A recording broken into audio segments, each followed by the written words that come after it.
आणखी काही घडामोडी राज्यातल्या आरक्षणाबाबत मंत्रिमंडळाने एक मोठा निर्णय घेतलाय। सवलत घेणाऱ्या राखीव प्रवर्गातल्या उमेदवारांना खुल्या जागेवर आता दावा सांगता येणार नाहीये। राखीव प्रवर्गातल्या उमेदवारांची नियुक्ती आता राखीव प्रवर्गातच होईल असा एक निर्णय पाहायला मिळतोय। त्यामुळे राखीव प्रवर्गातल्या उमेदवारांना खुल्या जागेवर आता दावा सांगता येणार नाही। मंत्रिमंडळाचा एक अत्यंत महत्त्वाचा निर्णय येणाऱ्या काळातल्या अनुषंगाने।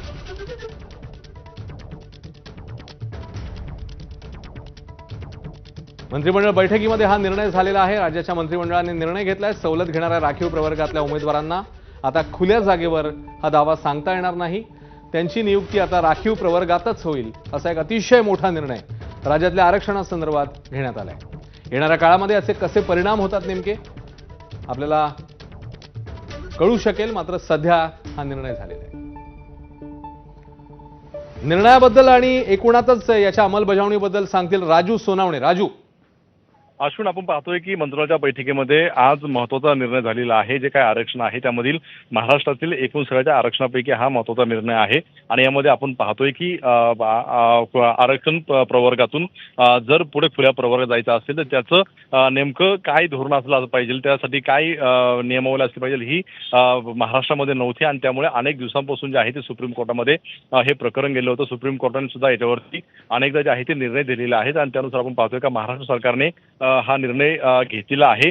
जर एखाद्या उमेदवाराने अर्ज हा आरक्षणातून केलेला असेल आणि त्याचा जर लाभ घेतला असेल तर त्याला त्याच आरक्षणातून पुढे नियुक्ती मिळेल, त्याला खुल्या प्रवर्गातून मिळणार नाही। मात्र जर आरक्षणातून त्यांनी अर्ज भरला असून शुल्कही भरला असेल, मात्र त्यांनी आरक्षणाच्या जे काही लाभ आहे त्यामध्ये आपण समजा वयाची मर्यादा असेल किंवा अनुभव असेल किंवा अशा अनेक गोष्टी आहेत, त्याचा जर लाभ घेतला नसेल तर त्याला खुल्या प्रवर्गातून जे आहे ते नियुक्ती मिळू शकेल। त्यामुळे ही धोरणात्मक जे आहे ती कुठल्या प्रकारचं नव्हतं आणि आता महाराष्ट्र सरकारने ते जे आहे केलेलं आपल्याला पाहायला मिळतंय। त्यामुळे साहजिकच आहे की हा महत्त्वाचा निर्णय आहे। त्यासोबत काही प्रमाणामध्ये वादग्रस्त सुद्धा ठरण्याची शक्यता नाकारता येत नाही, कारण हा जो निर्णय आहे केंद्र सरकारच्या याच्यामध्ये हा आपला निर्णय पाहायला मिळालेला होता आणि गुजरात सरकारने सुद्धा असा हा निर्णय घेतलेला आहे आणि आता महाराष्ट्र सरकारने हा निर्णय घेतलेला आहे। त्यामुळे आरक्षण मिळणारे आणि न मिळणारे असे दोन वर्ग आहेत आणि त्यामुळे त्याच्यामध्ये हा कदाचित वादाचा सुद्धा मुद्दा निर्माण होतो। बघूया राजू, आता येणाऱ्या काळामध्ये याचे कसे परिणाम, कसे पडसाद आपल्याला समोर येतात ते। तुर्तास धन्यवाद राजू या सगळ्या सविस्तर माहितीबद्दल।